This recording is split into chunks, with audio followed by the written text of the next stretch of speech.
दोस्तों आज अपन डिस्कस करेंगे BHIS 134 में जो इम्पोर्टेंट क्वेश्चंस हैं उनको। ठीक है, तो असाइनमेंट्स में पिछले सालों में कौन कौन से सवाल हैं वो आ चुके हैं, उन पर डिस्कशन कर लेते हैं। ठीक है, ज़्यादा से ज़्यादा प्रैक्टिस करेंगे तो ज़्यादा से ज़्यादा वो अपन स्कोर कर पाएंगे एग्जाम में। पहला सवाल है, 18वीं शताब्दी में स्वतंत्र राज्यों के उद्भव के सामाजिक आर्थिक संदर्भ पर चर्चा कीजिए।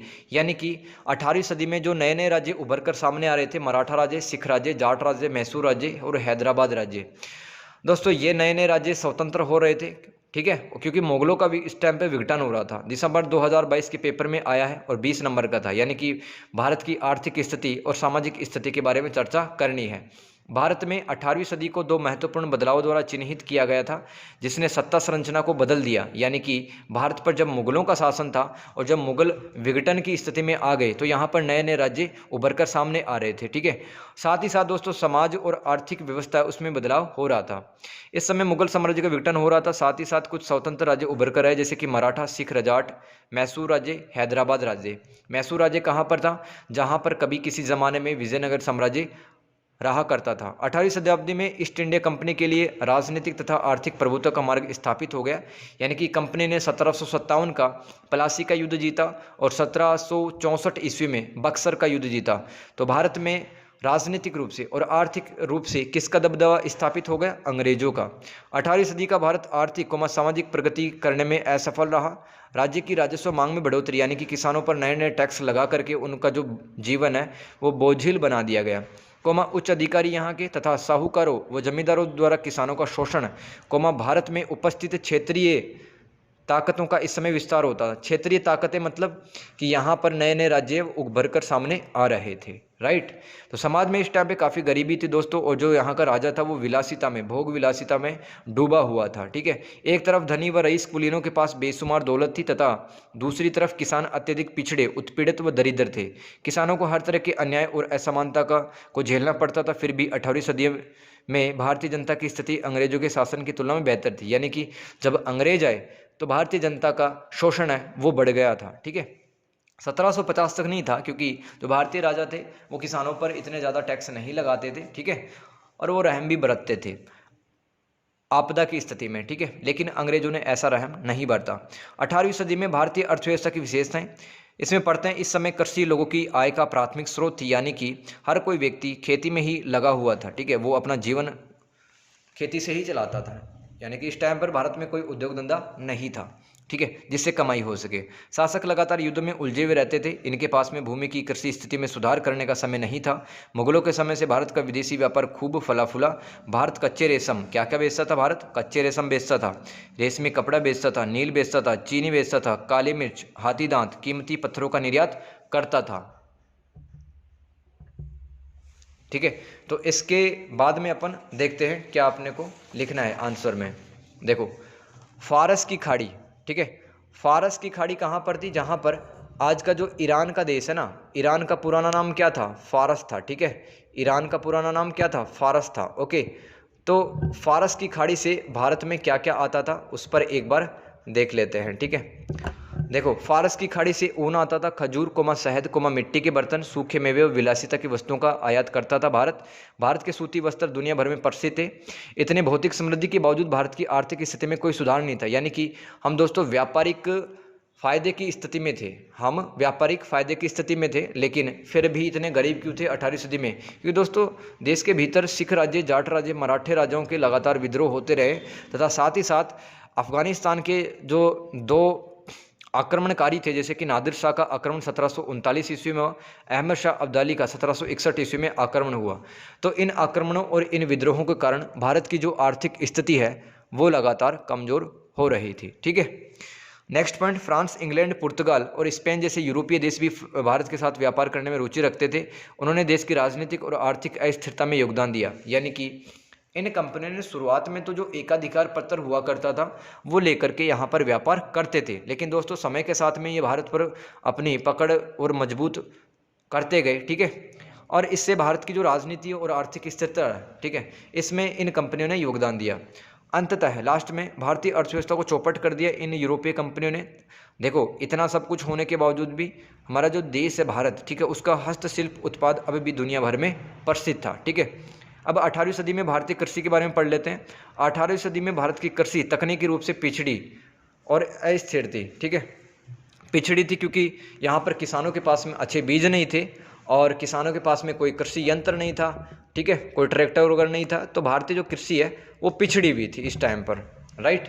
फिर भी भारतीय किसानों ने अत्यधिक परिश्रम किया। सिंचाई विस्तार तथा सिंचाई कृषि सुधार में शासकों ने रुचि नहीं ली। 18वीं सदी में व्यापार देख लेते एक बार। भारतीय गांव इस समय आत्मनिर्भर था, यानी कि ये 1750 तक की बात की जा रही है, राइट। तो भारत का जो गांव है उसमें रहने वाले लोग हैं, ठीक है, आराम से अपना जीवन बसर कर रहे थे। यहाँ पर उनको ज़्यादा टैक्स नहीं देना पड़ता था राजाओं को। लेकिन जब से अंग्रेज आए तब से भारत का जो हथकरघा उद्योग है इसको भी खत्म कर दिया गया। गांव अब आश्रित हो गए। ठीक है, गांवों में स्थिति बहुत ही खराब हो गई। भारत अधिक निर्यात करता था, कम आयात करता था। भारत व्यापारिक फायदे की स्थिति में था अभी भी, क्योंकि भारत ज़्यादा से ज़्यादा सामान बेचता था और कम से कम सामान मंगवाता था। ठीक है, अब देख लेते हैं क्या क्या सामान भारत मंगवाता था, इंपोर्ट कौन से आइटम्स करता था। फारस की खाड़ी से कच्चा रेशम, ऊन, खजूर, सूखे मेवे यानी कि ड्राई फ्रूट्स और गुलाब जल, कॉफ़ी, सोना और ड्रग्स, ये भारत में आता था फारस की खाड़ी से। ठीक है, अरब से क्या क्या आता था, शहद, चाय, चीनी मिट्टी के बर्तन। चीन से क्या क्या आता था, रेशम आता था। तिब्बत से सोना, कस्तूरी और ऊनी कपड़ा आता था। सिंगापुर से टीन आता था। दोस्तों टीन के तरह तरह के इस्तेमाल हैं। ठीक है, और तिब्बत से, हाँ ये पढ़ चुके हैं अपन। इंडोनेशिया से मसाले, इत्र मतलब सुगंधित तरल पदार्थ, परफ्यूम्स, इत्र आता था इंडोनेशिया से। चीनी इंडोनेशिया से। यूरोप से दोस्तों कागज़ ज़्यादा आता था। अफ्रीका से हाथी दांत, ड्रग्स, ऊनी कपड़ा, तांबा, लोहा, सीसा, ये धातुएं अफ्रीका से आया करती थी। दोस्तों इस समय भी भारत में 18वीं शताब्दी में सूती वस्त्रों की सबसे ज़्यादा मांग थी। सूती वस्त्र, रेशमी कपड़ों के अलावा भारत में नील होता था, कपास, शोरा एक विस्फोटक पदार्थ है जिसका उपयोग बंदूक पिस्तौलों में किया जाता है। इसके अलावा अफीम, चावल, गेहूँ, चीनी, दवाओं तथा मसालों का निर्यात भी भारत करता था। ठीक है, अब इसी सवाल को आगे कंटिन्यू करते हैं। 18वीं शताब्दी की आर्थिक स्थिति के बारे में पढ़ रहे हैं अपन। ठीक है, तो 18वीं सदी के दौरान निरंतर युद्ध चल रहे थे। यहाँ पर कानून व्यवस्था के विघटन ने देश के आंतरिक व्यापार पर प्रतिबंध लगा दिया। दोस्तों जिस देश में युद्ध होते हैं, गृह युद्ध होते हैं, वहाँ का जो आंतरिक व्यापार है, इंटरनल ट्रेड है, यानी कि एक शहर से लेकर दूसरे शहर के अंदर जो व्यापार किया जाता है वो प्रभावित हो जाता है। मैसूर राज्य की दोस्तों यहाँ पर टकराहट चलती थी कर्नाटक से और हैदराबाद से, क्योंकि मैसूर राज्य है वो भी लगातार प्रसार करना चाहता था, फैलना चाहता था। इससे भारत के विदेशी व्यापार में बाधा आई। ठीक है, देखो शांति रहती है ना जिस देश में, उस देश का जो विदेशी व्यापार है वो बहुत ज़्यादा फलता फूलता है। जिसमें युद्ध ही होते रहते हैं, ठीक है, विद्रोह होते रहते हैं, उस देश में विदेशी व्यापार इतना ज़्यादा नहीं होता है। भारत के व्यापारिक मार्ग में लुटेरों के द्वारा व्यापारिक चौकियाँ ध्वस्त कर दी गई। भारत के प्रत्येक शासक ने अपने क्षेत्र से गुजरने वाले सामान पर उच्च सीमा शुल्क लगाया गया, जिससे राजा की आय बढ़ी। जैसे कि आपने सुना होगा जीएसटी, जब एक गाड़ी एक राज्य से दूसरे राज्य में जाती है आज के टाइम पर, तो उसको टैक्स देना पड़ता है। वैसे ही टैक्स पहले के ज़माने में देना पड़ता था। तो जिस राजा के क्षेत्र से जो गाड़ी गुजरती थी, जिस पर सामान लदा होता था, वो राजा उस पर टैक्स लेता था। क्यों? क्योंकि वो अपनी इनकम बढ़ाना चाहता था। रईसों की विलासिता भरी जिंदगी, यानी कि हर कोई कुलीन वर्ग है, ठीक है, अमीर आदमी है, वो लग्जूरियस लाइफ जीना चाहता था। तो विलासिता भरी जिंदगी ने विलासिता से संबंधित वस्तुओं के आयात में बढ़ोतरी कर दी, जिससे भारतीय पैसा अत्यधिक मात्रा में देश के बाहर गया। भाई ज़्यादा सामान मंगवाएंगे अपन विदेशों से, तो ज़्यादा पैसा भी बाहर जाएगा। अब देखो कुछ शासकों के नाम पढ़ते हैं। उन्होंने कुछ भारत के औद्योगिक केंद्रों और शहरों को लूटा था, जैसे कि नादिर शाह ने दिल्ली को लूटा, अहमद शाह अब्दाली ने लाहौर, दिल्ली, मथुरा को लूटा, जाटों ने आगरा, मराठों ने सूरत तथा दक्कन के अनेक शहरों को लूटा, सिख राज्य ने सरहिंद को लूटा। तो इन लूटों के कारण भारत में अस्थिरता बढ़ी। यूरोप के साथ बढ़ते व्यापार से भारत के कुछ उद्योगों को लाभ हुआ।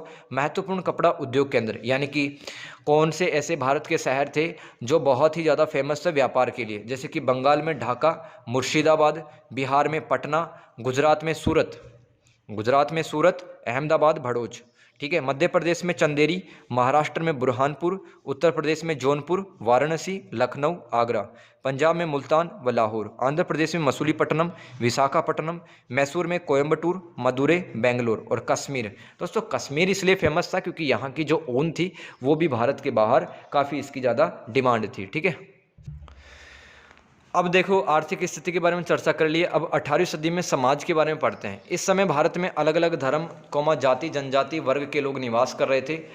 यहाँ पर अगर कोई शादी करता था, खान पान के नियम, व्यवसाय चुनने में जाति के नियमों का पालन करना पड़ता था। अगर कोई समाज के नियम तोड़ता था तो उसको समुदाय से, समाज से बाहर निकाल दिया जाता था। शिक्षा में महिलाओं की स्थिति दयनीय थी। ठीक है, महिलाओं को अभी परिवारों की जिम्मेदारी संभालनी पड़ती थी। समाज दोस्तों वर्ण व्यवस्था में विभाजित था और जाति व्यवस्था में विभाजित था। ठीक है, 18वीं सदी में सबसे महत्वपूर्ण विशेषता थी जाति विभाजन। काफ़ी इंपॉर्टेंट है जाति विभाजन, यानी कि समाज के लोग हैं वो तरह तरह की जातियों में बटे हुए थे। दोस्तों कुछ परिवार ऐसे थे जिनकी जो आर्थिक स्थिति है काफ़ी ज़्यादा मजबूत थी, जैसे कि सिंधिया परिवार व होलकर परिवार, इंदौर का होलकर परिवार ओके की मजबूत स्थिति थी। सिया और सुन्नी, दोस्तों ये मुसलमानों में प्रकार है। ठीक है, सिया और सुन्नी मुसलमान भी कभी कभी धार्मिक मतभेदों के कारण लड़ जाया करते थे। उच्च जाति के मुसलमान निम्न जाति के मुसलमानों को 18वीं शताब्दी में घृणा की दृष्टि से देखते थे। देखो कुछ महिलाएं थी जिन्होंने भारत की राजनीति में 18वीं शताब्दी में महत्वपूर्ण योगदान निभाया। कुछ महिलाएं थी जैसे कि अहिल्याबाई होलकर। ठीक है, और कुछ अन्य महिलाएं, उनका नाम आता है भारत की राजनीति को काफ़ी आगे बढ़ाया 18वीं शताब्दी में। समाज में कम उम्र में दोस्तों शादी की जा रही थी। इस टाइम पे सती प्रथा थी, पर्दा प्रथा थी, जहेज प्रथा, बहु विवाह जैसी कुप्रथाओं का प्रचलन था। सिख राज्य में आपात स्थिति में, यानी कि इमरजेंसी की सिचुएशन में, सिख राज्य में एक सभा का गठन किया गया था जिसका नाम था सरबत खालसा। एक सभा थी जो कि समाज में अगर कोई इमरजेंसी हो जाती है, कोई घटना हो जाती है, तो समाज के कुछ लोग मिलकर के डिसीजन लेते थे सरबत खालसा सभा में। सिख राज्य में प्रशासन और धर्म को अलग रखा गया। समाज में शिक्षा व्यवस्था हेतु कई शैक्षणिक संस्थान खुले थे, जैसे कि मदरसे। अब इन मदरसों में फारसी व अरबी ग्रंथों का अध्ययन करवाया जाता था 18वीं शताब्दी में। 18वीं शताब्दी में भारत में ज्ञान विज्ञान का कम प्रसार हुआ। 18वीं शताब्दी में मुसलमानों व हिंदुओं के अच्छे रिश्ते थे। मुगल साम्राज्य के पतन के बाद 18वीं सदी के नवोदित राज्य का मतलब है जो कि नए स्वतंत्र राज्य उभर कर सामने आ रहे थे, जैसे कि कश्मीर, हैदराबाद, लखनऊ, पटना। दोस्तों यहाँ पर ऐसे लोग, ऐसे कलाकार आ गए थे जो कि किसी ज़माने में मुगलों के दरबार में चित्रकारी वगैरह का काम किया करते थे। 18वीं शताब्दी में कई स्मारक, कई इमारतों का नाम निर्माण हुआ, जिसमें पद्मनाभ महल का नाम याद रख सकते हैं। अब देखो एक अच्छे आंसर की क्वालिटी होती है कि उसमें निष्कर्ष की भी आपको लिखना पड़ता है। क्या कंक्लूजन होगा इस सवाल का? मुगल साम्राज्य के विघटन, यूरोपीय कंपनियों के भारत में प्रवेश तथा स्वतंत्र राज्यों के उदय ने भारत की सामाजिक आर्थिक स्थिति में व्यापक परिवर्तन किया। यह आपका सवाल नंबर 1 कंप्लीट होता है। साथियों दूसरा सवाल पढ़ते हैं अपन। बंगाल में स्थायी बंदोबस्त की चर्चा करें, उसके क्या परिणाम हुए। 20 नंबर का सवाल आया है, 400 शब्द में लिखना था। ठीक है, तो देखो यहाँ पर स्थायी बंदोबस्त, इसका एक और नाम मिलता है जमींदारी व्यवस्था। ठीक है, या फिर परमानेंट सेटलमेंट। तो ये कौन लेके आए, ये लिखना है सबसे पहले। इसको लॉर्ड कॉर्नवालिस के द्वारा 1793 ईस्वी में बंगाल से चालू किया गया था। बंगाल में यह व्यवस्था लागू होते ही जो पुरानी व्यवस्था थी जिसका नाम था इजारेदारी प्रथा, यह समाप्त हो गई। इस व्यवस्था में जमींदारों को जमीन का वास्तविक मालिक बनाया गया, यानी कि दोस्तों किसानों से उनके जो हक थे जमीन के वो छीन लिए गए। सारे अधिकार किसानों से छीन लिए और उनसे कहा गया कि भाई आप ज़मीन पे काम करोगे और इस ज़मीन का जो मालिक होगा वो जमींदार होगा। किसानों को राजस्व देना पड़ता था। ठीक है, किसानों को काम करना पड़ता था। तो राजस्व इकट्ठा करने हेतु जमींदारों को वंशानुगत अधिकार दिए गए। जमींदारों को हर एक साल में एक निश्चित तारीख पर भू राजस्व की एक निश्चित राशि का भुगतान करने की आवश्यकता होती थी, यानी कि अंग्रेज लोग जमींदारों को एक निश्चित टाइम दे दिया करते थे। उस निश्चित टाइम में ही जमींदारों को भू राजस्व देना होता था। जमींदार अंग्रेजों को कुल राजस्व का 10/11 हिस्सा देते थे, स्वयं 1/11 हिस्सा रखते थे। इस राशि को बाद में नहीं बढ़ाया गया। ये राशि फिक्स थी, यानी कि 10/11 है, ये जमींदार अंग्रेजों को देगा और खुद कितना रखेगा, कुल भू राजस्व का 1/11 हिस्सा। अगर जमींदार समय पर अंग्रेजों को भू राजस्व नहीं दे पाता था तो सार्वजनिक नीलामी करके वह जमीन बेची जा सकती थी। जमींदारों को अपने इलाकों में राजस्व वसूलने तथा कानून व न्याय व्यवस्था बनाए रखने हेतु सेना भी प्रोवाइड करवाई जाती थी। बंगाल के अलावा दोस्तों यह जो स्थायी बंदोबस्त व्यवस्था है ये बिहार में, बनारस में, उड़ीसा में और उत्तरी कर्नाटक में लागू। और ध्यान दें कि इसके अंतर्गत ब्रिटिश भारत का कुल 19% क्षेत्र आता था। बंगाल में किसानों से भूमि संबंधी अधिकार छीन लिए गए। इस व्यवस्था से कंपनी की कुल आय में वृद्धि हुई। बंगाल में इस कानून को सूर्यास्त का कानून कहा जाता है, यानी कि जमींदारों को एक निश्चित समय के भीतर ही भू राजस्व देना पड़ता था, अदरवाइज उनकी ज़मीन है वो नीलाम कर दी जाती थी। बंगाल में ये व्यवस्था लागू करने से कंपनी को प्रत्येक किसान से भूमि राजस्व वसूल करने के उत्तरदायित्व से मुक्ति मिल गई। यानी कि पहले के टाइम पे क्या होता था कि अंग्रेज लोग खुद किसानों के पास में जाते थे और कर लेते थे, उनसे टैक्स लेते थे। लेकिन जब जमींदार आ गए बीच में तो अंग्रेज फ्री हो गए। अंग्रेजों को अब टाइम मिल गया कि वो अपने साम्राज्य विस्तार कर सकते हैं और व्यापार का विस्तार भी कर सकते हैं, तो अंग्रेजों को एक्स्ट्रा टाइम मिल गया। अब देखो आगे पढ़ते हैं, जमींदारी व्यवस्था में और क्या क्या पॉइंट लिख सकते हैं आप, ठीक है, या स्थायी बंदोबस्त में। बंगाल के जमींदार अब कंपनी के स्वामी भक्त बन गए, यानी कि वो लॉयल बन गए अब, ठीक है, किसके, अंग्रेजों के। जमींदार लॉयल बन गए अंग्रेजों के। और ब्रिटिश विरोधी आंदोलनों में जमींदारों ने खूब साथ दिया कंपनी का और तन मन धन से सेवा की, ठीक है। तो इस व्यवस्था में जमींदारों को भू राजस्व के अलावा कोई और टैक्स नहीं चुकाना पड़ता था। स्थायी बंदोबस्त से यह भी लाभ हुआ कि कृषि क्षेत्र में उत्पादन बढ़ा, फलता है बंगाल भारत का समृद्ध प्रांत बन गया। इससे व्यापार और उद्योग को बढ़ावा मिलता है।